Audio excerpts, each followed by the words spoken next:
Bom, boa noite a todos. Espero que todos estejam bem. Vamos continuando, os nossos estudos da doutrina espírita. No caso, hoje estamos estudando o curso de orientação mediúnica, que é um curso desta casa, que visa justamente abordar as atividades mediúnicas na casa espírita. Todas elas, A gente trata das atividades mediúnicas da nossa casa e de maneira geral, de maneira específica e de maneira geral, para que a gente se ambiente com o que é feito na casa e revise, vamos dizer assim, os conceitos que a gente já viu no Livro dos Espíritos e no Livro dos Médiuns a respeito, de forma geral, da doutrina. Vamos lá então? Vamos continuando. Hoje é um tema, vamos dizer assim, que traz muita confusão, que às vezes traz muito problema em casas espíritas, que é o animismo, A gente vai ver os aspectos do animismo, vai ver que não é tão ruim assim, mas os dirigentes, principalmente aqueles que dirigem trabalhos espíritas, têm que estar muito atentos a essa questão, no sentido de socorrer um médico de médium, ou reorientá-lo na prática mediúnica, Nós aqui na casa, por vezes, notamos esse tipo de coisa, quer dizer, esse tipo de manifestação mediúnica, onde tem um pouco do médium, um pouco de alguma entidade, de um mentor da casa, de um trabalhador que está passando, e a gente, à medida que vê que isso vem prejudicar de alguma forma o trabalho, ou os trabalhos, ou a gente vê que o médium se envolve, se deixa envolver por essa situação, a gente vai procurando reorientar, a gente vai procurando trabalhar esse médium, põe no tratamento para que aquele médium possa ter a sua energia harmonizada, e a gente trabalha com esse médium de uma forma diferente para que ele... Não é que o animismo seja ruim, mas tem hora que não é para ser anímico, tem hora que é para ser mediúnico, ou seja, tem momentos do trabalho espírita que a gente tem que ter os mentores da casa, ou aqueles assistidos, ou enfim, espíritos que ou atendidos ou orientando, que não o próprio médium, Então a gente vai ver com muito cuidado, isso é muito importante que os médiuns sempre estejam atentos a isso, porque diz respeito à prática mediúnica, o que muito interessa aos médiuns. Vamos lá. Então, nossos objetivos: apresentar e ampliar os conhecimentos sobre os trabalhos mediúnicos na casa espírita, apresentar um caminho que poderá nos conduzir à felicidade, através de um processo de reforma íntima baseado em conhecimento e vivência da obra espírita. Aula 16, animismo e mistificação. Vamos lá. Lista de presença, sempre importante.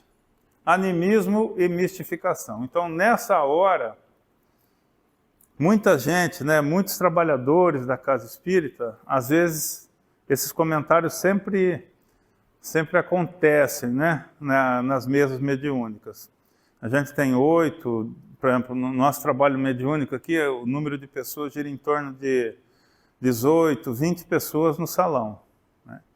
9 médiuns, mais 9, 10 na assistência e tal, 2 doutrinadores. Então, umas 20 pessoas gira em torno disso, trabalho mediúnico. E, por vezes, alguém chega para a gente e fala: nossa, a manifestação do fulano, acho que foi ela que falou. Acho que não tinha médium ali não tinha espírito ali não. E fica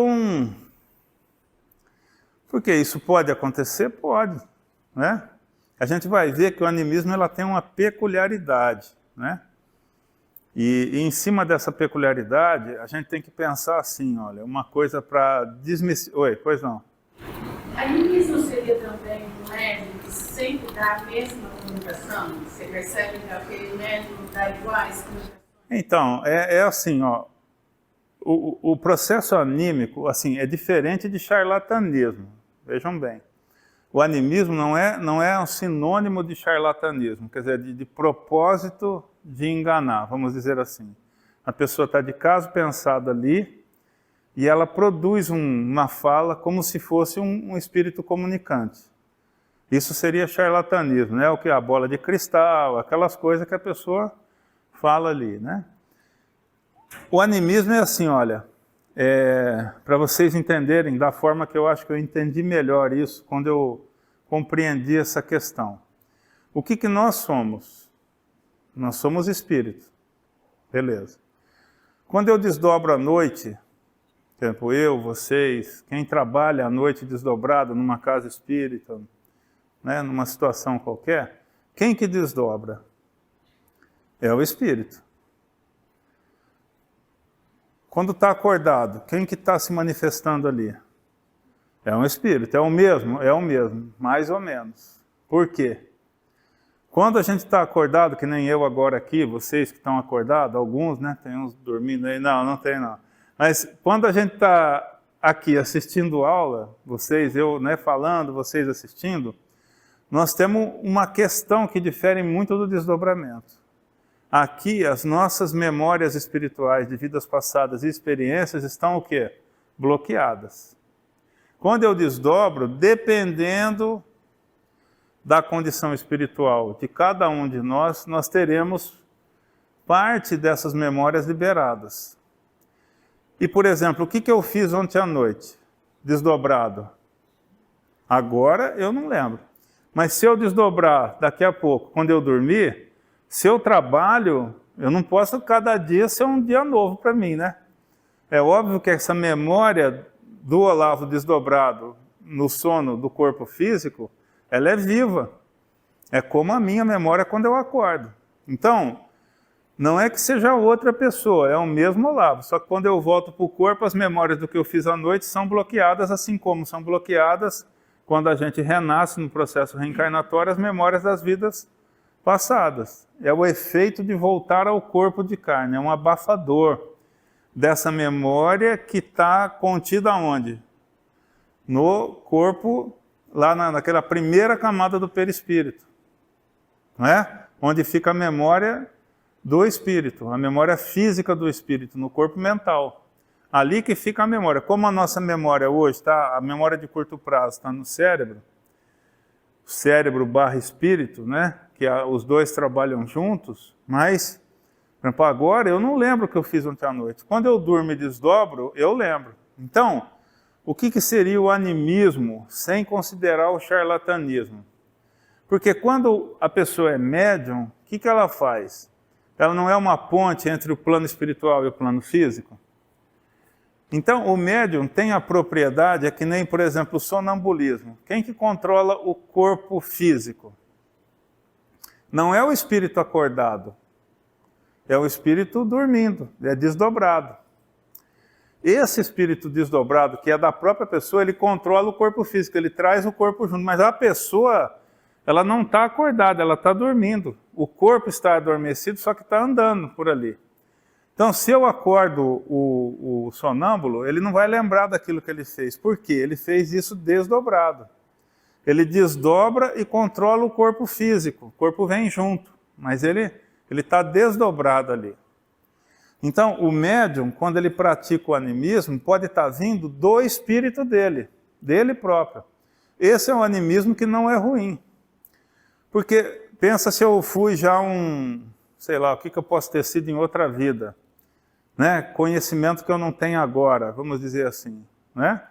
Eu era alemão, por exemplo, na última vida, aí eu falo alemão. Eu tenho conhecimento da língua. Né? O inglês, o alemão, provavelmente todos nós falamos já, porque a gente vivia na Europa, em algum lugar desse, o italiano, a gente viveu, né? Império Romano e tal. Então, por exemplo, estou dando uma comunicação, eu sou médio e falo algumas palavras aqui em italiano, em alemão, né? A gente vai falar, nossa, é um espírito italiano. Pode ser anímico, pode ser o espírito dele se comunicando pelo corpo. Como acontece em qualquer comunicação espiritual. Não é um espírito se comunicando pelo corpo do médium, pelas cordas vocais do médium. O animismo, que não é ruim, e às vezes pode ser até proveitoso, que a gente tem que tomar cuidado com isso, que nem tudo que é anímico é ruim, pode ser o espírito daquele mesmo médium se comunicando pelo corpo dele próprio.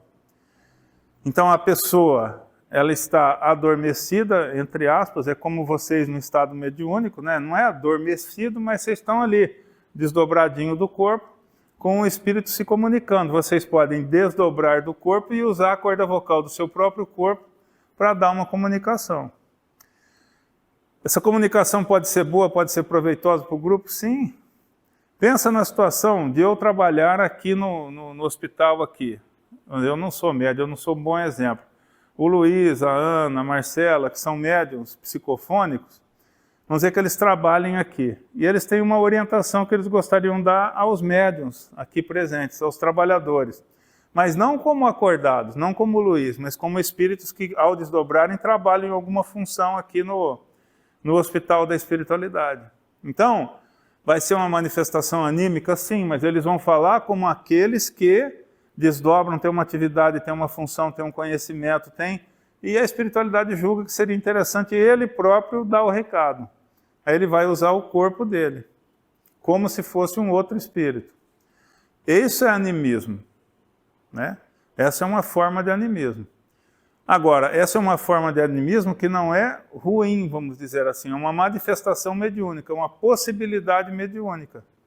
Assim como a psicofonia, a psicografia e tal, a manifestação anímica, quer dizer, o próprio espírito se comunicando pelo seu corpo, sendo que o corpo está adormecido. O cérebro, né, daquele corpo não está participando daquele momento. Então, o cérebro do corpo, como quando ele está dormindo, ele não vai lembrar do que aconteceu. A maioria do sonambulismo é isso. Conseguimos entender isso? Isso é importante para a gente distinguir. Charlatanismo, não. Então, pode haver um médium que não se mediunizou aquele dia, porque, enfim, viveu uma vida dura durante aquele dia. Aí ele chega aqui no centro espírita e não consegue nem se conectar a ninguém. Aí chega na vez dele e ele fala, eu vou dar uma disfarçada aqui porque vai ficar feio eu não receber espírito nenhum, né? Aí ele pega e fala alguma coisa ali, no cumprimento. Isso não é animismo, isso é charlatanismo. Ele está se fazendo passar por um espírito comunicante, de propósito, vamos dizer assim, né? Conseguimos entender? Então, o animismo, ele não é necessariamente ruim. Agora, por exemplo, se o espírito, se o médium, ele tem o intelecto não desenvolvido, vamos ser delicado assim, né? Então, o intelecto daquele médium não se desenvolveu ao longo do tempo, é uma pessoa restrita de intelectualidade. E, por orgulho, por vaidade do espírito, ele produz uma comunicação anímica que não foi boa. Ele falou aquele esquema que eu acabei de falar, né? O espírito dele se comunicou pelo corpo, mas o conteúdo da comunicação não foi legal. Foi descompassado, vamos dizer, da doutrina, foi estranho, né? A gente fala assim, nossa, mas, né? Como assim, né? A comunicação estava fazendo o papel de um mentor na hora do cumprimento e você vê uma comunicação esquisita. Aí você fala, opa, né? Vou ficar prestando atenção nesse médium, porque mentor não ia falar desse jeito aí, né? Perguntado se, a resposta foi desajustada, uma resposta acanhada, uma resposta com pouca profundidade. Às vezes, ele próprio respondeu, mas como o conhecimento dele é raso da doutrina, o processo foi legítimo? Sim, foi um processo anímico que o espírito dele se comunicou pelo corpo. E a gente vai poder identificar nessa comunicação uma qualidade que não é boa, intelectual, de conhecimento, daquele próprio médium, daquele próprio espírito, mas foi uma comunicação de um espírito. Qual? Ele próprio. Tem todas essas nuances, né? Assim como eu posso ter na mesa mediúnica um dia um espírito se comunicando, usar uma palavra de baixo calão, não foi animismo, foi uma comunicação. Quantos espíritos não se comunicam de forma grosseira, áspera aqui, fala que não queria estar aqui, fala que não sei o quê, que vai perseguir, que vai fazer, que vai virar, né? A gente vai contornando, vai falando. Isso pode acontecer com o médium também. Esse tipo de comunicação, e é animismo, não é charlatanismo, não é que o médium está fazendo isso de propósito. Algum motivo houve onde o espírito dele está se comunicando por ele próprio. Beleza? Agora vamos ver, acabou a aula, né? Vamos ver aqui. Mediunidade, então, é uma faculdade radicada no organismo, encontrada em todos os indivíduos em diferentes graus, independentemente da moral. Então, se é independente da moral, é independente do quê? Da condição intelectual também, do conhecimento. Então, a gente pode ter comunicações de baixo teor moral e de baixo teor o quê? Intelectual, ou seja, de um conhecimento precário, né? da doutrina, de tudo, né? Encontram-se no cérebro do médium os elementos apropriados à roupagem das palavras correspondentes ao pensamento. Todos os médiuns possuem dificuldades emocionais ou psicológicas provenientes de seu próprio espírito e personalidade que podem aflorar durante o transe mediúnico. Então, nenhum médium que nunca se desenvolveu intelectualmente vai ser um bom medianeiro de um cientista falando de física avançada. A não ser que seja o quê? Uma psicofonia mecânica, né? Onde o espírito se desdobra do corpo e o espírito do médium se desdobra do corpo totalmente e o espírito comunicante usa o quê? As cordas vocais, né? Beleza? Sem participação nenhuma. Se for aquela, por exemplo, a psicofonia intuitiva, onde o médium ouve e reproduz, ele vai ter dificuldade, porque ele não tem vocabulário intelectual para transmitir uma mensagem complexa, vamos dizer assim. Então ele vai ter dificuldade. Termos médicos, termos científicos, né? Mesmo a semimecânica, ele vai ter dificuldade, porque ele vai participar do processo e vai ser um processo meio truncado ali. É como você querer que um médium toque um piano se ele não tem o dedo do pianista, né? A articulação, se ele nunca mexeu num piano, vai ser muito difícil controlar a mão a ponto de sair alguma coisa legal, mesmo que seja o Chopin lá incorporado nele. Porque ele não tem mecanicamente a condição de fazer aquilo, né? A intelectualidade também funciona do outro lado, não do lado mecânico, mas, né, da capacidade. Então, muitas vezes o médium, ele participa, encontram-se no cérebro do médium os elementos apropriados à roupagem das palavras correspondentes ao pensamento. Tanto que, por exemplo, um palestrante, ele não vai ser intuído pela espiritualidade a falar alguma coisa que ele não sabe. O que adianta o espírito intuir o palestrante a falar? Ó, fala do livro Libertação do André Luiz, naquela passagem do não sei o que lá. Aí você não leu Libertação, nunca estudou, e aí a intuição não vai vingar. Quer dizer, ele não vai lembrar daquilo, porque não tem na cabeça dele. Beleza? Então o médium, ele tem uma participação ativa, mesmo quando muito intuído pela espiritualidade. É, por vezes, muito difícil se distinguir num dado efeito o que provém diretamente da alma do médium do que promana de uma causa estranha, porque com frequência as duas ações se confundem e convalidam, porque o médium não deixa de exercer a sua influência na fórmula, dando-lhe as qualidades e propriedades características de sua individualidade. Então, por exemplo, quando é uma psicofonia intuída, né, o espírito fala e o médium reproduz.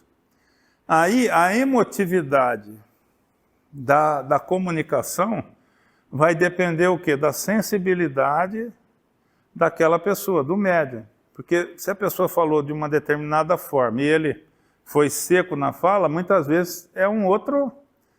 A gente não vai entender a emotividade daquele espírito comunicante, a gravidade do que ele está falando, a entonação, né? Às vezes confunde uma palavra, troca uma palavra, e aí, né, fica, vamos dizer assim, o médium não seria o melhor intérprete para aquele tipo de comunicação, porque ele não vai poder ser fidedigno ao que o espírito está se comunicando. Então, o médium, muitas vezes, ele vai participar sempre, vai sempre existir um pouquinho de o quê? De participação do médium, do espírito do médium, numa comunicação psicofônica. Como que você sente, Alisson, quando o irmão Paulo se manifesta assim? Como que é o processo, assim? Como que você... Eu sinto a presença dele, sim. fico mais sensível, né, assim, como se aqui na parte frontal, né, como se tivesse... difícil explicar. É uma conexão, uma energia forte ali. Perfeito. Se eu estou na psicografia, eu sinto a energia no braço, meu braço mais pesado, um certo calor assim, no braço. Isso é a psicografia, né? No caso. E a psicofonia teve vezes também, né? Aí na mesa que não dá pra fazer garganta mesmo, né? Ele está usando, você sente que ele está usando a sua garganta. Perfeitamente. E você sabe o que ele está falando. Sim.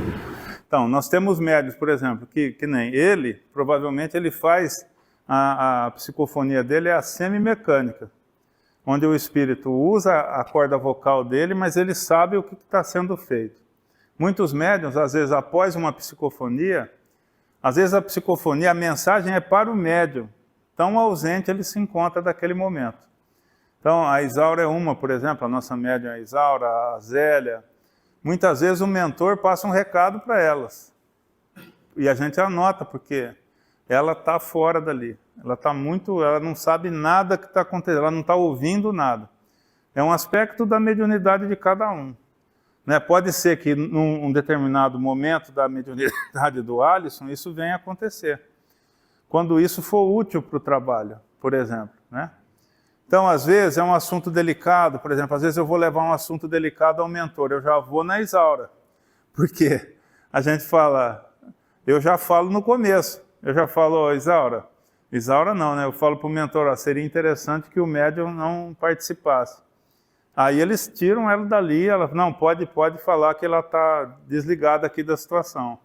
E dali para frente, zero. Talvez um dia, se eu fizer isso com o Alisson, talvez eles desliguem o Alisson, afaste, e ele não vai participar daquela... Né? Mas é comum também, né, nessa reunião, tentar assim. Exatamente do quê? Porque a semimecânica tem essa característica.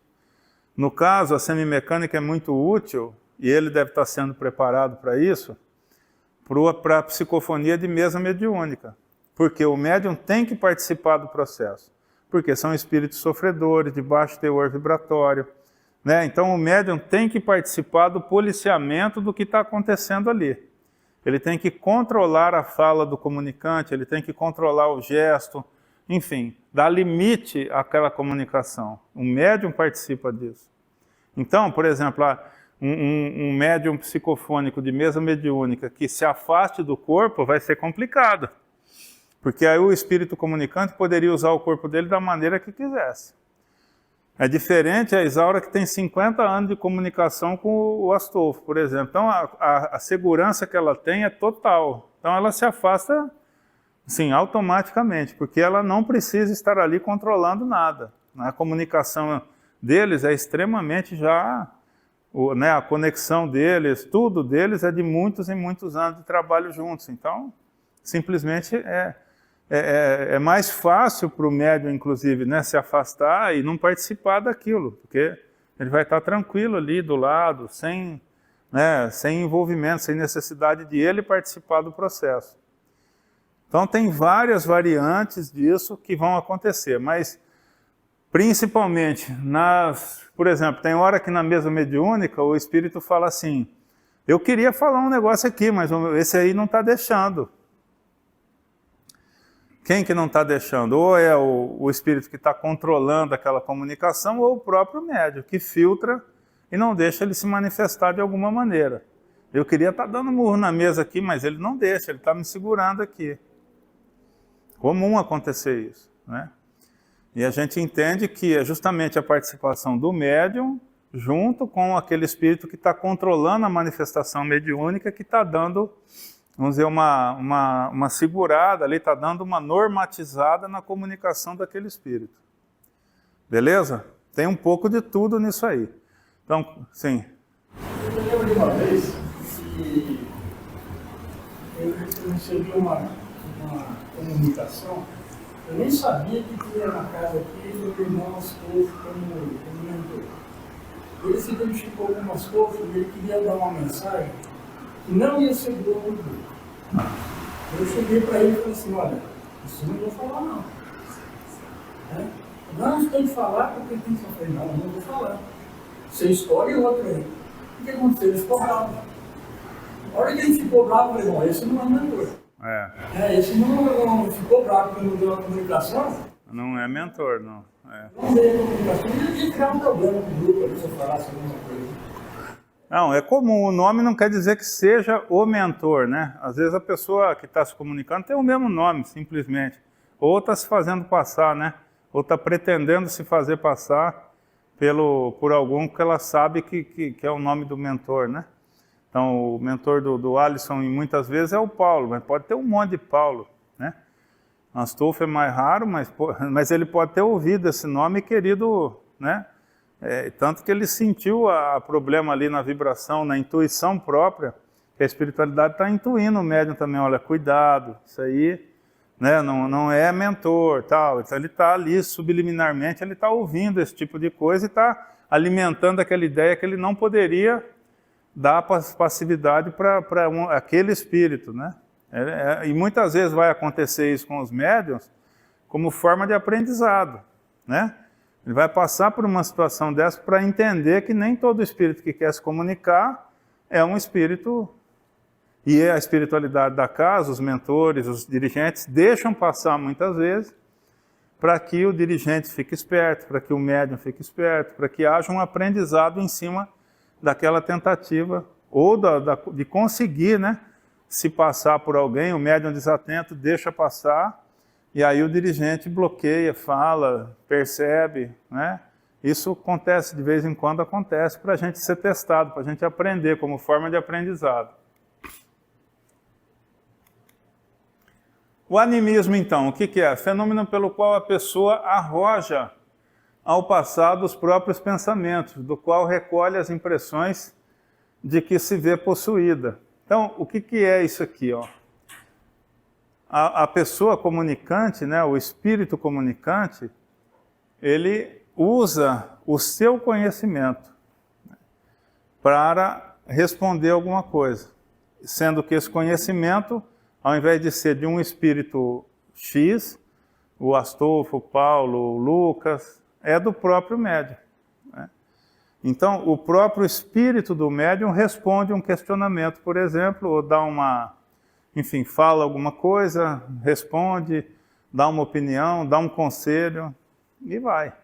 Então, é quando ele pega da memória passada dele, quer dizer, o que ele é, né, de vidas passadas, a memória que não está presente na consciência dele desperta e usa esse conhecimento do passado, vamos dizer assim, para responder, né, um questionamento ou participar da atividade mediúnica como espírito e não como médium acordado, né, consciente, falando, né? O animismo é a comunicação da própria alma do médium. E em todas as comunicações mediúnicas é necessário levar em consideração o fator anímico. Então, provavelmente, né, uma pessoa que trabalha desdobrada na casa constantemente, talvez tenha muito a contribuir com o trabalho nosso aqui, por que não? Né? Será que a minha mãe, se um dia, né, se fosse médium e 50 anos de casa, dessa casa aqui, 50 anos trabalhando desdobrada à noite, será que ela não tem o espírito dela que desdobra toda noite, será que não tem uma contribuição a dar numa manifestação? Se ela fosse um médium psicofônico, né? É óbvio que sim, né? Então, é por aí que a gente tem que pensar. Como distinguir se o espírito que responde é o do médium ou de outro? Pela natureza das comunicações. Cada médium revestirá o pensamento recebido com suas próprias palavras. E Kardec ressalta que a expressão desse pensamento pode e deve, mesmo mais frequentemente, ressentir-se da imperfeição desses meios. Então, esse é o lado, vamos dizer assim, se a gente faz uma pergunta, né? Então vamos pensar, hoje em dia, quando os livros, né, foram escritos, por exemplo, o livro dos médiuns, Kardec estava naquela fase, Kardec pedia para um santo qualquer vir se comunicar com ele e vinha, né? Ele falava, eu queria ouvir o santo não sei o quê, e vinha na mesa mediúnica dele.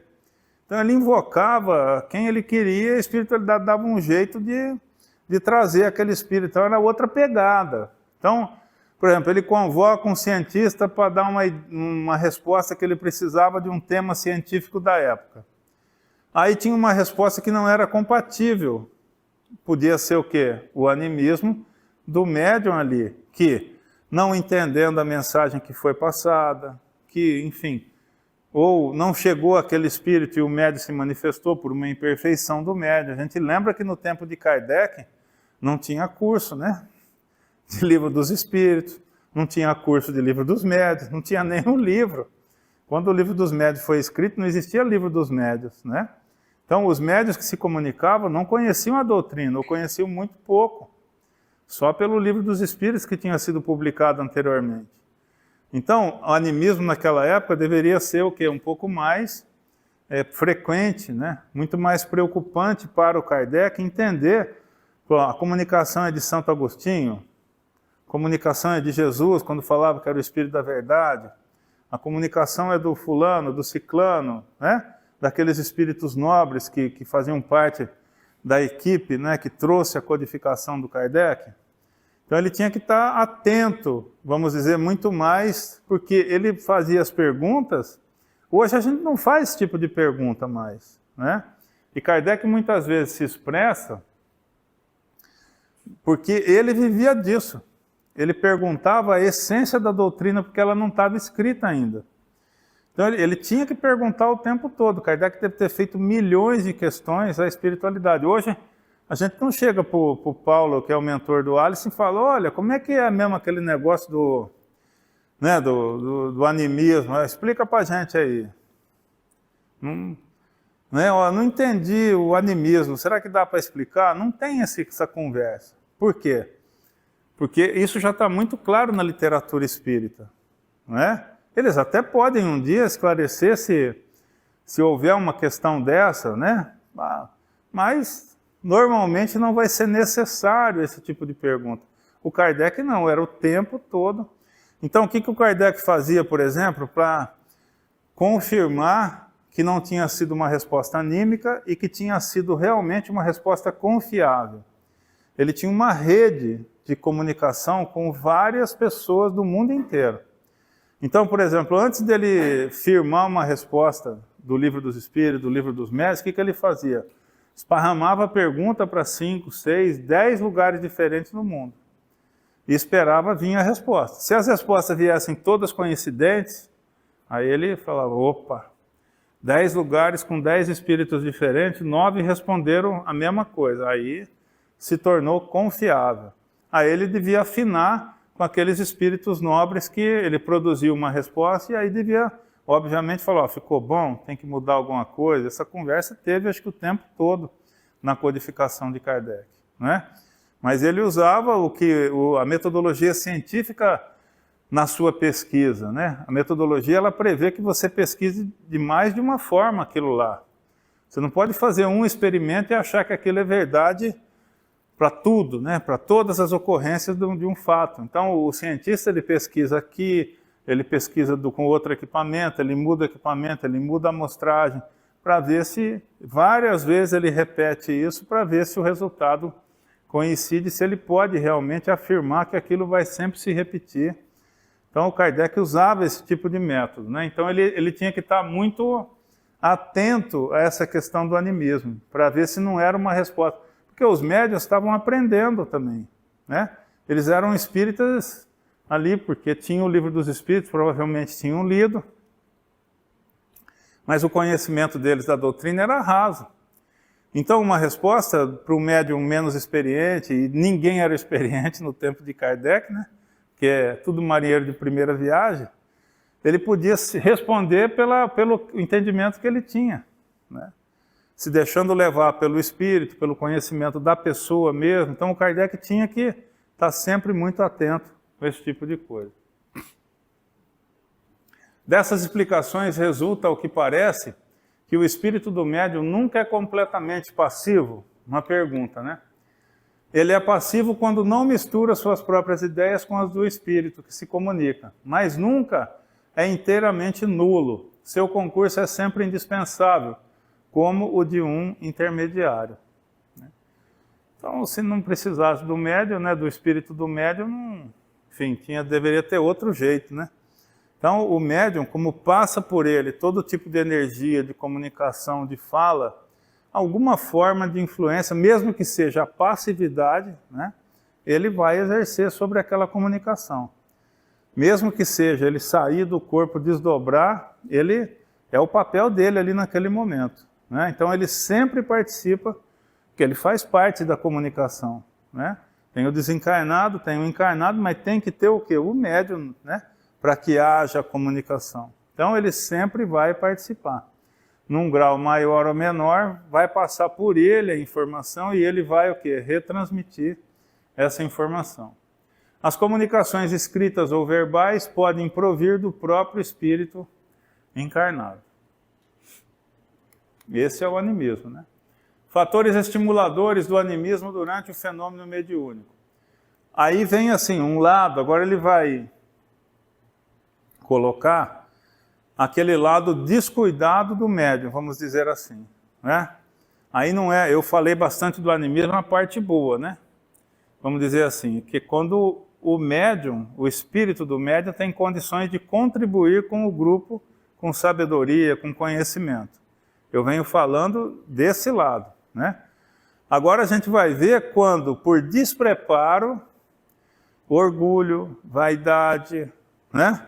E isso a gente vê na casa espírita bastante também. Vira e mexe, a gente tem médium suspenso, médium trocado de sala, médium, vamos fazer um tratamento, não sei o quê. Por quê?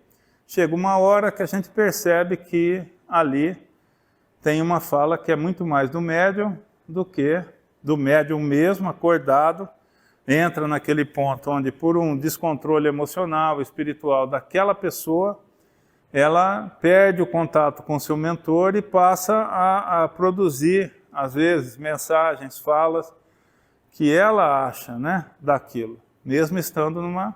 Aí já é um problema, né? Não é uma comunicação mediúnica que você tem que analisar como um dirigente de trabalho. Aí você tem um problema real com aquele médium, ele está descontrolado no uso da mediunidade dele e você vai ter que intervir para ajudá-lo e não atrapalhar o trabalho que está acontecendo. Então, ó, fatores estimuladores do animismo durante o fenômeno mediúnico. Cultivo de ideias desordenadas. Quando que a gente tem ideias desordenadas? Desordenadas, né? Que não tem ordem. Então, quando existe o quê? O uso da mediunidade ou a prática mediúnica sem estudo anterior. Porque se aquele médium não tem a teoria bem forte dentro dele, não tem o conhecimento da doutrina, ele, né? É que nem semana passada, retrasado, um palestrante aqui na casa, falou que, ele afirmou, se até Jesus foi tentado pelo demônio, né, por um espírito inferior, quiçá a gente. Aí você ouve, você fala assim, nossa, né? Palestrante, né, falando que Jesus foi tentado, foi influenciado por um espírito inferior. Né? Quer dizer, Jesus no espírito puro, quantos bilhões de anos que Jesus já não é tentado por nada, né? Um espírito puro, né? Que já passou muito tempo desse negócio de tentação, de influência negativa, de um pensamento negativo, né? Há quanto tempo Jesus é Jesus? Que a gente sabe, há 4,5 bilhões de anos ele já fez o planeta Terra, já sendo um espírito puro. Você acha que 4,5 bilhões de anos depois de ele ter criado um planeta do nada, ele foi tentado por um espírito inferior, que está no umbral? E o palestrante falar isso é o quê? Né? A gente tem que estar pensando, está falando assim, é a opinião dele, não, mas não pode ter, né? Assim, a gente tem que estar atento como opinião, né? Opinião, mas uma opinião descabida dessa, a gente tem que estar esperto. Então, quando a gente ouve do médium, sendo como se fosse um mentor do trabalho, que ele está incorporando o mentor, uma fala que não tem nada a ver com o mentor da casa, um espírito que já coordena uma atividade, que já procura harmonizar o trabalho, guiar aquele trabalho, e você vê um comentário ligeiramente maldoso ou malicioso, ou que vai de encontro ao bom senso, você fala, opa, né? Parou, né? Pode parar que tá, isso aí, mentor passou longe. Né? Então a gente tem que o quê? Ficar sempre atento, porque e aí a gente faz o quê com aquele médium? Ajuda, né? Porque aquele médium certamente está precisando de ajuda. E é um trabalhador da casa, uma pessoa que está se dedicando há anos, muitas vezes, ao trabalho mediúnico, que está passando por um momento onde ele se descompensou, se desequilibrou, muito provavelmente no seu aspecto pessoal, né? Então entrou numa faixa vibratória que não é boa, afastou o mentor. E às vezes os mentores deixam que isso aconteça para que a gente entenda que aquele irmãozinho está precisando de ajuda. E é nessa hora que a gente falou, opa, aquele irmãozinho precisa de ajuda. Então vamos ajudar. Vamos ver o que a gente pode fazer. Vamos tirá-lo dessa condição que ele está hoje, que ele não está ajustado. Vamos botar a fazer um tratamento, vamos prestar atenção, vamos ver as pessoas mais ligadas, ver se descobre se a gente pode ajudar em algum outro aspecto. E é assim que a gente vai levando. Daqui a pouco esse irmãozinho se ajusta, né, volta a uma normalidade, sai daquela crise e volta a exercer a mediunidade com segurança, né? Faz parte. Aspirações mal contidas. Cuidado, então, ó, cultivo de ideias desordenadas, muitas vezes por falta de conhecimento, e aspirações mal contidas. Então, às vezes a pessoa, ela quer porque quer trabalhar na sala X. E os mentores dizem, ó, ainda não. Essa pessoa trabalha nessa sala e naquela. E a pessoa é designada e fica lá. Ai, mas eu queria estar lá. Eu não sei o quê. Aqui não é meu lugar. Né, como se isso não fosse uma característica útil que a pessoa tem que ter para estar aqui ou ali. Né? E quem que sabe disso? A espiritualidade. Os dirigentes espirituais da casa. E a gente faz o quê? A gente segue a orientação deles. Né? E às vezes a pessoa fica frustrada, mas assim, tudo denotando o quê? Uma compreensão equivocada ainda do seu papel, da doutrina. Faz parte, né?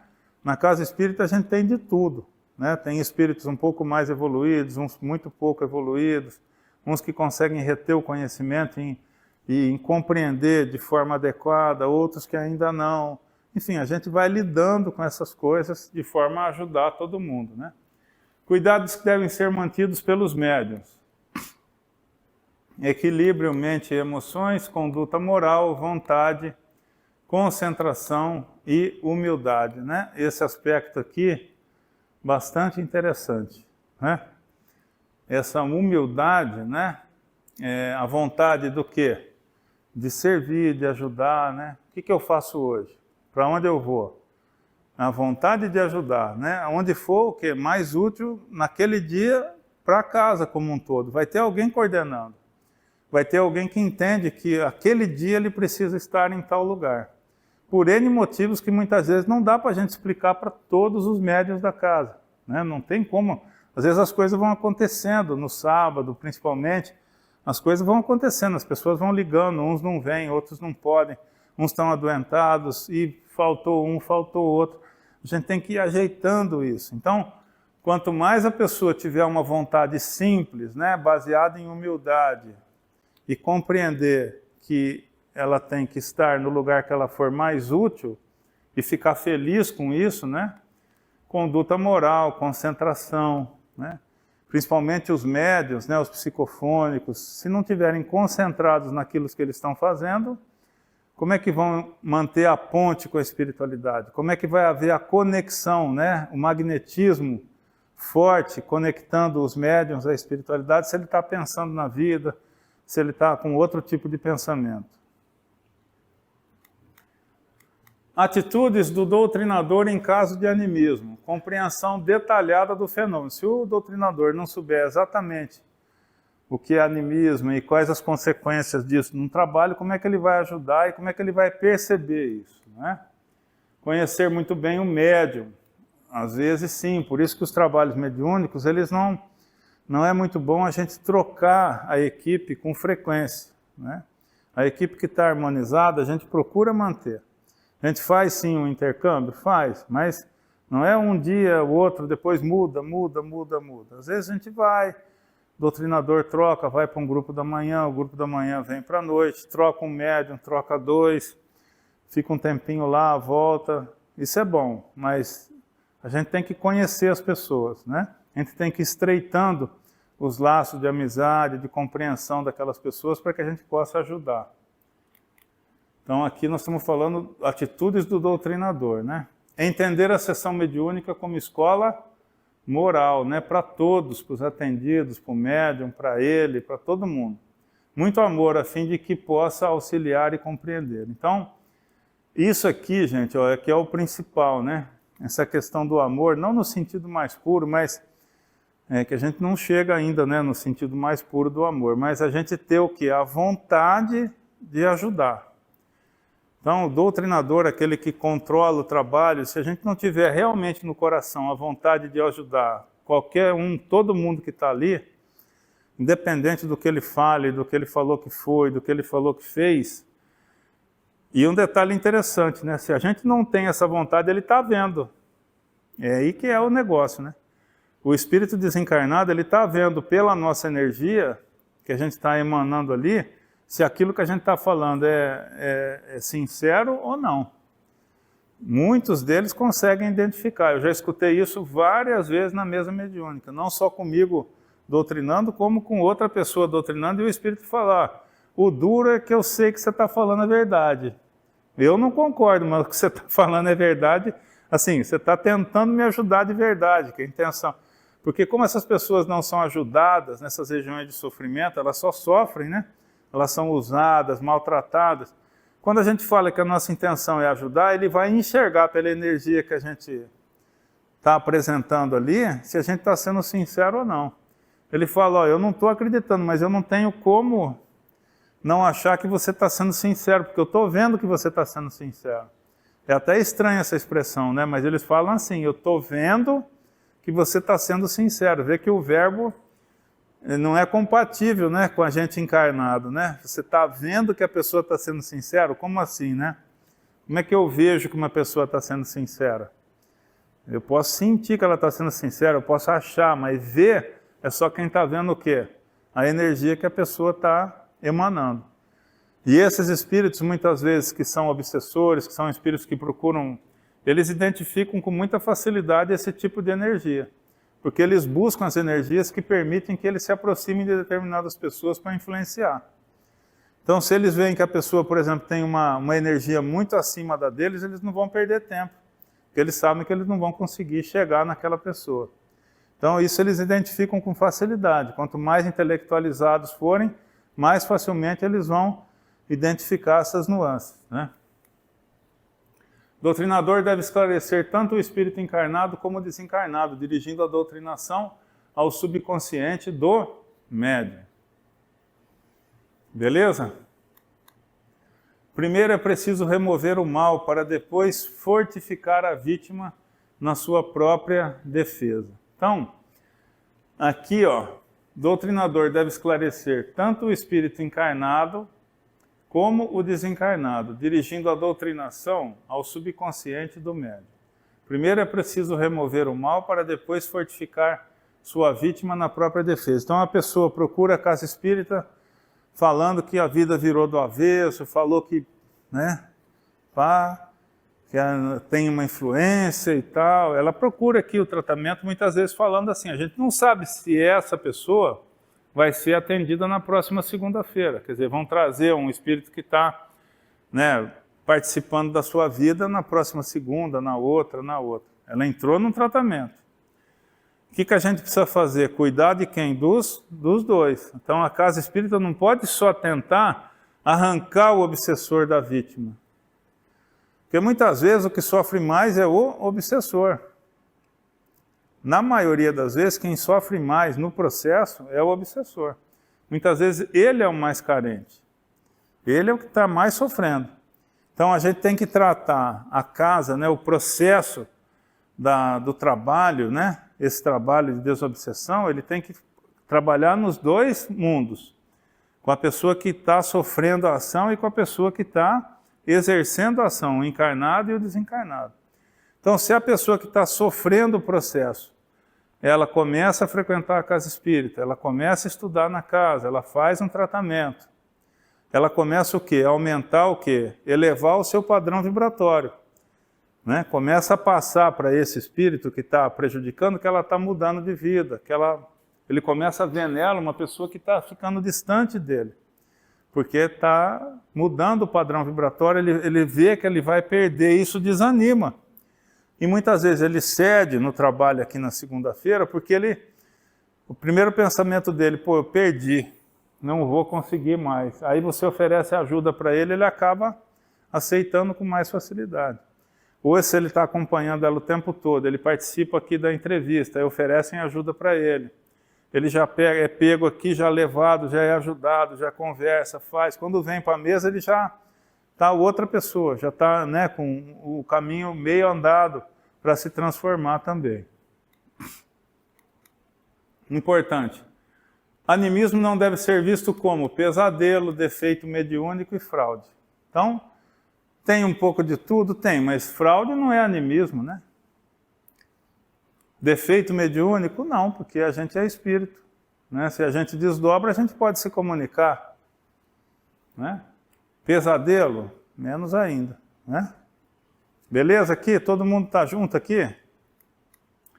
Milhares de companheiros fogem ao trabalho amedrontados, recuando ante os percalços da iniciação mediúnica, por causa do animismo, que transformou-se em verdadeiro fantasma, uma assombração. Então, é muito comum o médium, quando começa, ele falar assim, nossa, será que é meu? Será que é meu ou de outro? Porque vem na cabeça, aí você fala, nossa, será que não sou eu? Será que estou ficando maluco, né? Essas coisas vêm na minha cabeça, será que não é minha? Será que não sou eu que estou pensando isso? Isso é muito comum a gente ouvir do médium que está começando. Essa dúvida, né? Será que sou eu que estou pensando? Será que, né, não é uma coisa minha? Será que isso que eu falei não sou eu que acho isso? Muito comum. E só com o trabalho, com o desenvolvimento mediúnico, é que ele vai conseguindo separar as coisas com mais clareza. Né?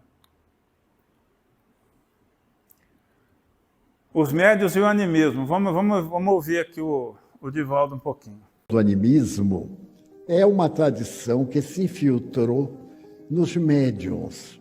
Como nem sempre a mediunidade é um fenômeno sonambúlico, a pessoa fica em dúvida se aquela comunicação foi do seu inconsciente ou se ela foi uma comunicação espiritual. Como saber? Para os médiuns conscientes, aqueles que estão sabendo do que estão falando, ao mesmo tempo que estiverem falando, examinar se aquele fato é do seu conhecimento. Se é do seu conhecimento, tem um pouco de animismo. Mas se, por exemplo, estamos na reunião mediúnica e eu, pessoalmente, não sou informado de nada, é uma comunicação autêntica. Então, que nem ele fala aqui de uma característica, né? Quer dizer, se eu estou numa comunicação mediúnica, numa sessão mediúnica coordenada de uma casa, a chance do animismo diminui muito, né? Como que o médium vai saber? Que é uma dúvida que, como eu falei, muitos têm no começo da comunicação, né? Mas eu estou numa comunicação mediúnica, a espiritualidade está controlando, eu senti a aproximação de um espírito, eu tenho que confiar, porque se eu fico em dúvida, esse ficar em dúvida é muito ruim, porque eu saio daquela sintonia desejável para que haja justamente a comunicação. Então eu preciso acreditar, eu preciso confiar na espiritualidade que controla o trabalho, de que aquilo que vai se aproximar de mim é uma comunicação de um amigo, de um espiritual ou de um sofredor que precisa se comunicar naquele momento, né? Esse é um aspecto que o Divaldo ressaltou. Olha, agora animismo e mistificação. Então vamos lá. O que é mistificar? Abusar da credulidade, enganar. É a comunicação da entidade com o objetivo de enganar ao médium ou ao grupo, tentando passar por quem não é ou apresentando teorias ou sistemas falsos. Então, o que seria mistificação por parte de um espírito comunicante? Nós não estamos falando em animismo. Quer dizer, não é o médium que está se por má intenção ou por comunicação do próprio espírito, está havendo uma manifestação ali. Ele pode estar querendo, ele, médium, enganar, se passar por, né, por um espírito comunicante. Isso seria o animismo pelo lado, olhando pelo lado ruim, né, de uma imperfeição moral ali do médium. Mas o que acontece muitas vezes? Pelo médium estabelecer uma sintonia equivocada, pelo médium permitir que espíritos inferiores se comuniquem através dele, numa mensagem, não numa mesa mediúnica, porque isso é o que tem que acontecer, né? Espíritos inferiores, sofredores, se comunicarem. Mas na hora de uma mensagem, na hora de uma resposta doutrinária, se esse médium não está concentrado adequadamente, não está mantendo uma faixa vibratória, pode o quê? Se manifestar por ele, espíritos inferiores se fazendo passar, né, por espíritos superiores. Então aqui na casa mesmo, uma vez que foi muito característico, tinha um palestrante que tinha uma frequência muito grande aqui, no fechamento das palestras dele, com 20 pessoas no auditório, num dia da semana qualquer, no Francisco de Assis, que acabava aqui no salão pequenininho, com pouca gente, o Chico Xavier que fazia o fechamento. E ele fazia aquele trejeito do Chico, mudava a voz e tudo, né? Aí aquela história, não é muito, não, né? Não é, a gente começou, né? Eu não estava aqui ainda, mas a minha mãe, na hora que a primeira vez, falou, nossa, né? O Chico veio lá da onde para fazer um encerramento de uma palestra de 20 minutos aqui no Chiquinho, Araraquara, né? Aquela coisa desproporcional, né? Então o Bezerra de Menezes vem no congresso da FEB, através do Divaldo, fazer um encerramento de um simpósio que foi gravado para o mundo inteiro, é uma coisa. Agora, palestrinha de 15 minutos, vem o Chico Xavier, não sei de onde, fazer encerramento aqui do negócio. Então a gente começa o quê? Isso é o quê? Mistificação. Abusar da credibilidade, enganar, iludir por parte do espírito comunicante. Fazendo parte aqui de um processo de fascinação, né? De obsessão, onde o médium ele não percebe isso. E é o caso desse palestrante aqui. Ele não é que ele fazia aquilo de má intenção. Ele deixava aquele espírito se comunicar porque, fascinado que estava por aquele espírito, ele realmente acreditava que era o Chico Xavier. Até que isso aconteceu aqui, ali, em outro lugar, as pessoas começaram a conversar, chamaram essa pessoa, e aí é aquela história, o espírito fascinado, né, o médium fascinado, ele acredita em tudo, menos que ele está fascinado, que isso é a intenção do espírito, né, que está naquele processo obsessivo. Aí ele foi se afastando, inclusive se afastou de palestra, tudo. Complexo isso, né? O processo, quando chega nesse ponto de fascinação, ele é difícil de reverter. Mas então, na mistificação, existe o que? O enganar, o iludir e o burlar. Então, comunicação de entidade com o objetivo de enganar ao médium e ao grupo. É uma comunicação, por exemplo, numa mesa mediúnica dessa, se passando fazer um mentor, né? Se passando por um mentor, instruindo o esclarecedor a tomar uma atitude em relação a toda a casa, que você fala, opa, a gente já escutou isso diferente dos mentores, como que agora mudou? Aí você fala, não, peraí, né? Então a gente, o tempo todo, a gente está atento a esse tipo de coisa. Identificar os espíritos pela sua individualidade é questão desnecessária. Eu não preciso saber quem é aquele espírito comunicante exatamente, né? Porém, identificá-lo segundo as suas qualidades é fundamental. Então, o teor da comunicação é muito mais importante do que seu Paulo, Joaquim, Manuel, né? Então, nomes são nomes, né? A gente não está vendo a pessoa, não... A gente muitas vezes, pelo jeito de se comunicar, tem certeza que é o Paulo, que é o Astolfo, que é o outro, porque a gente já conhece, de tanto ouvir, você vai criando uma intimidade, né? Para que se detecte as manifestações mediúnicas, as mistificações mediúnicas, basta observar a linguagem e o comportamento do espírito comunicante. A linguagem está sempre relacionada com o grau evolutivo e as ações se traduzem nos sentimentos e conselhos que são emitidos. Recomenda-se o bom senso e a lógica para distinguir as comunicações sérias provenientes de bons espíritos, das falsas, oriundas dos falsos sábios, dos espíritos que estão fascinando, que estão tentando iludir, prejudicar um trabalho. Como que os espíritos obsessores, ou aqueles que querem prejudicar uma casa espírita, eles entram na casa espírita? Normalmente pelo quê? Pela corrente, né? A gente fala, como é que quebra uma corrente? Pelo elo mais fraco. Então eles vão tentar influenciar quem?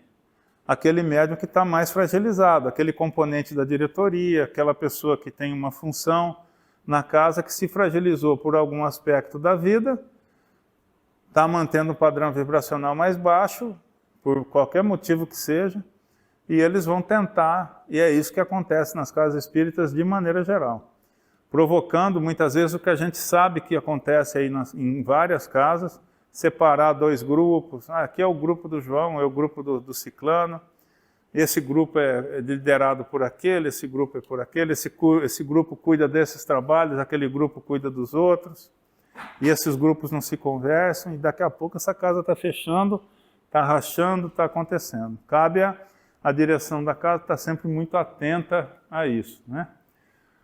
Os fatos de mistificações não ocorrem à revelia dos mentores do médium e do trabalho, que somente assim os conduzem à vigilância. Então, numa casa como essa, controlada pela espiritualidade, espíritos superiores, a casa que tem esse envolvimento espiritual fantástico, nessa estrutura espiritual gigantesca, que a gente sabe, você acha que deixou passar? Espíritos superiores deixaram escapar um e, né, passou por todo mundo, pela segurança e conseguiu se manifestar aqui. Não, é teste, é aprendizado para o dirigente do trabalho, para o médium, né? Muitas vezes eles deixam esses espíritos passarem para que a gente aprenda, né, que isso é possível de acontecer. Os espíritos mistificadores predizem o futuro facilmente, determinando acontecimentos e datas. Fazem exagerados elogios ao médium, ao doutrinador e aos participantes da reunião, estimulando orgulho e vaidade, embora preguem a humildade. E procuram exaltar a importância pessoal do médium e apresentam-se com nomes venerandos, né? Então, a gente sempre está atento a esse tipo de coisa, né? Quando o elogio é demais, a gente fica esperto, fica atento, né? A gente procura ajuda da direção da casa. Olha, está acontecendo isso, assim, eu estou achando estranho. A gente tem a obrigação de estar relatando esse tipo de coisa, né? Pode acontecer um dia numa sala mediúnica um fato que deixou assim, mas depois nunca mais aconteceu. Era um dia que aquele médium estava realmente com problema, deixou passar, depois se ajustou e tal. Aconteceu uma semana, aconteceu outra, opa! Tem que comunicar a direção da casa, a direção do trabalho, tem que discutir isso com a direção ali do trabalho, da sala, porque é óbvio que tem alguma coisa acontecendo. Importante, os espíritos mistificadores usam de uma máscara como mecanismo de autonegação da sua realidade, e por isso merecem ser esclarecidos com bondade e compaixão, para que se deem conta de que a farsa não encontrou receptividade e que precisam mudar. Então, o que mais funciona, a gente tem que ajudar sempre o quê? Os dois. Quem que é o mais culpado? O médium relapso ou o espírito que quer prejudicar a casa? Não sei. Entendeu? Não sei. Quem que é o mais necessitado? Não sei. Na dúvida, ajuda sempre os dois. Então a gente procura socorrer o espírito que está obsediando e aquele que está aceitando o processo de fascinação, né, a influência espiritual que vem com baixo teor. Porque, na verdade, os dois precisam de ajuda. Mistificação. Por que é permitido? A mistificação experimentada por um médium traz sempre uma finalidade útil, que é a de afastá-lo do amor próprio, da preguiça no estudo de suas necessidades próprias, da vaidade pessoal ou dos excessos de confiança em si mesmo. Às vezes o susto resolve? Sim, na maioria das vezes sim. E às vezes o médium sai da casa, como a gente vê acontecendo, né? Então, você vê uma história característica, né, disso, de um processo de fascinação em curso. Aqui na casa todo mundo sabe que nós temos uma premissa, né? O médium, para trabalhar na mediunidade, tem que estar estudando regularmente. Aí já aconteceu o caso em que o médium trabalhava em 5 trabalhos diferentes aqui na casa, além de estudar. Aí ele chega para a direção da casa e fala assim, olha, eu estou precisando diminuir um dia, né? a minha vinda na casa, porque eu não estou conseguindo fazer isso, fazer aquilo, totalmente legítimo, né? Cada um tem uma vida e tal. Tá, em que trabalho você quer se afastar? Do estudo. Aí você fala, né? Você fala, mas justo do estudo? Ah, então, porque o estudo, né? Eu queria ficar nas mediúnicas, né? Vou me afastar do estudo. Mas você não sabe que para você participar da... Eu sei, mas eu quero me afastar do estudo. Ou seja, de cara você já fala, opa, entendi, né? Quer dizer, ali existe, obviamente, porque se tem uma regra da casa que a gente não quebra, que é que para participar da mediúnica você tem que estar estudando, e a pessoa pede justamente contra essa normativa da casa, ou seja, existe, claro, né? Ela não está raciocinando por si própria, porque não tem sentido isso, né? Ou ela quer desarmonizar, ou o espírito, né? Só que a pessoa que está conversando contigo está certamente influenciada, está num processo de fascinação. Não, para todo mundo não pode, mas para mim tem que poder, porque eu participo de 5 trabalhos, eu faço isso, eu sou aquilo. Para mim tem que ser exceção. Esse tipo de coisa, onde você nota um processo em fascinação, né, de fascinação em curso, tranquilamente. Acontece também para treinar os doutrinadores sem deixar de atender aquele espírito que é credor de misericórdia. Então sempre é um testinho, né, para a gente. Como o médium deve se prevenir? O médium deve evangelizar-se pelo estudo para livrar-se dos vícios, como egoísmo, orgulho e vaidade. Portas frequentemente abertas aos espíritos mistificadores que desejam desviar-nos do caminho reto. Orai e vigiai. Isso vale para todo mundo, para todo momento, né? Quem renasce em planeta de prova e expiação está enquadrado aqui, né? Sem exceção, né? Então isso aqui é um conselho que serve para todos nós o tempo todo, estejamos bem ou não, né? Estejamos harmonizados ou não. Reconhecendo espíritos mistificadores. Vamos ver a palavra do nosso amigo aqui. Como reconhecer espíritos mistificadores quando se manifestam por meio de médiuns esclarecidos? Através do conteúdo da mensagem, como sugere Allan Kardec em O Livro dos Médiuns, é possível perceber que o espírito não consegue ultrapassar o crivo da razão, tampouco do objetivo que a sua mensagem propõe. Fato este que enseja aqueles que examinam a mensagem a identificação de que ele é um espírito que muitas vezes está até querendo se passar por um outro e às vezes respeitável, mas não é, porque não traz o mesmo conteúdo. Além do que, depois da comunicação estabelecida, o médium, através da sua sensibilidade, pode também dizer da qualidade da energia que o envolveu durante o transe psicográfico ou psicofônico, porque o espírito mistificador, ainda que tente, através das palavras ditas ou escritas, tentar fraudar a verdade, não consegue de modo algum. Ainda que os examinadores não consigam identificar através da análise da mensagem dita ou escrita, eles não conseguem, de modo algum, fraudar a energia que o médium, esclarecido e equilibrado, depois haverá de revelar de que aquele espírito que se comunicou não trazia uma energia coerente com aquilo que disse ou falou, ou escreveu. Então, olha a participação do médium, né? Porque pode a espiritualidade permitir que um espírito desse se comunique por um médium esclarecido, que esteja harmonizado? Sim. Mas aí acabou aquela comunicação, o doutrinador ficou esperto, falou, nossa, né? Esquisitão. Aí ficou naquela, um médium, né? Aí acabou aquele trabalho, ou na própria hora que desconectou ali, o médium falou, ó, a energia não era de mentor, não. Aí você, opa, então tá bom, então entendi. Aí você desconsidera aquilo, ou leva aquilo para um lado de estudo, para um lado de aprendizado, você já entende o contexto daquela comunicação e vai tocar o trabalho de uma maneira segura. Agora, se o médium não está atento ou está também em desequilíbrio, ele não vai reportar dessa forma, né? Ele vai achar que foi uma comunicação, ou não vai perceber que foi uma comunicação que visava mistificar, né? Médium mistificador. Médium mistificador é aquele que finge premeditado e conscientemente estar em transe mediúnico, recebendo comunicação de espíritos desencarnados, quando na verdade está apenas inventando a mensagem para impressionar ou agradar as pessoas que a recebem. Então aí já é um caso grave, vamos dizer, onde existe uma má-fé, né? E não tem outra expressão, é uma má-fé mesmo. Aí é aquela história da bola de cristal, né? É um mistificador, né? A pessoa que está enganando alguém ou está tentando enganar o grupo e tal, né?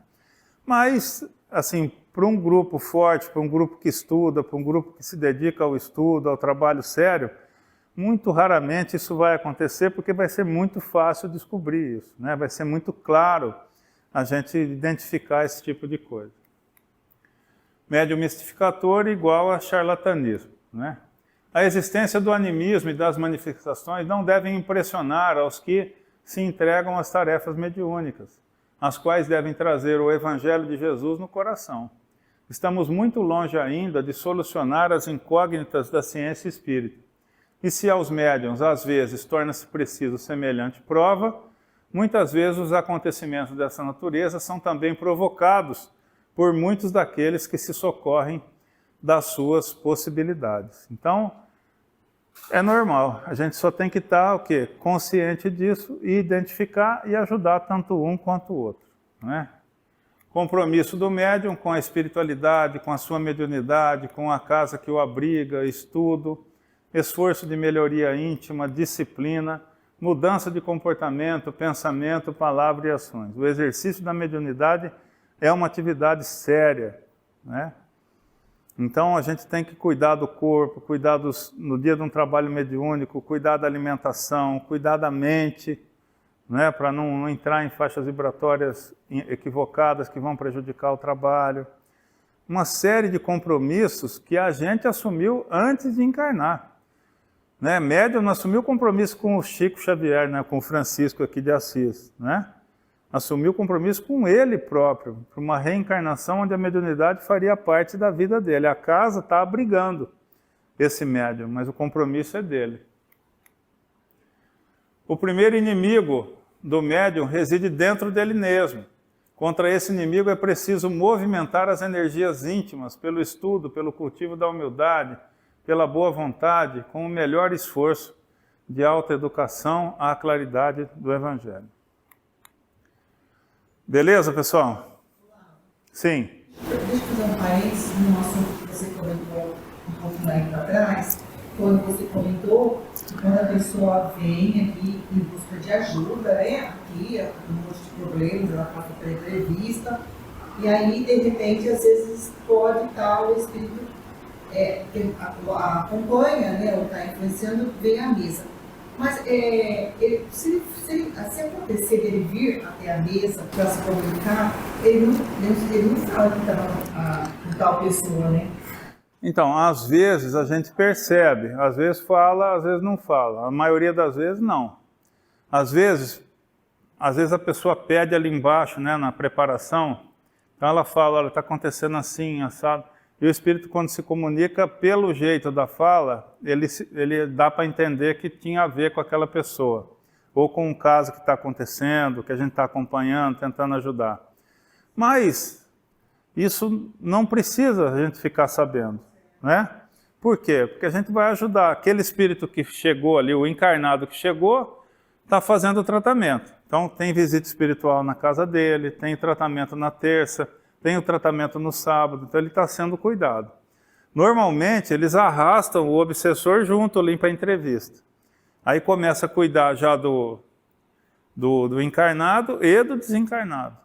Ou quando vai para a casa da pessoa, eles abrem um case, né, vamos dizer assim. A pessoa chegou para um tratamento aqui, a espiritualidade abre uma ficha nova ali e começa a enxergar aquele caso, né, que nem no Obreiros da Vida Eterna, com a oração da menininha lá, uma oração de uma menina pedindo socorro para o avô, o que menos foi ajudado foi o avô. Quando a equipe chega, começa a debulhar aquela situação, começa a ir para lá e para cá, ajudar um, ajudar outro, ajuda uns 20 no finzinho do livro que vai ajudar o avô.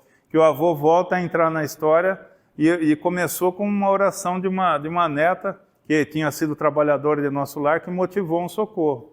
Quando a pessoa chega aqui, é assim. Ela às vezes fala, eu preciso de ajuda porque está acontecendo. Aí quando a espiritualidade vai começar a andar naquele problema, ela vai vendo que às vezes aquela pessoa não é nem a mais necessitada é o marido, é o filho, enfim, é um desencarnado que está tentando obsediar, é um processo que começa. Então, quando tem o obsessor que precisa vir para cá, vem. Quando não, ele é atendido pelo próprio plano espiritual, é recolhido, né? Então, para cá vem uma parcela dos espíritos atendidos na casa, acho que uma pequeníssima parcela, né, que vem para a mesa mediúnica. Muitos são colocados aqui no salão para escutar o que alguém vai falar para algum, porque o problema é parecido. Então, ele necessariamente ele não se manifesta, mas ele está ouvindo e serve para ele o esclarecimento. Outras vezes ele só vai ser atendido pelo plano espiritual e já vai se esclarecer, o problema já vai diminuir.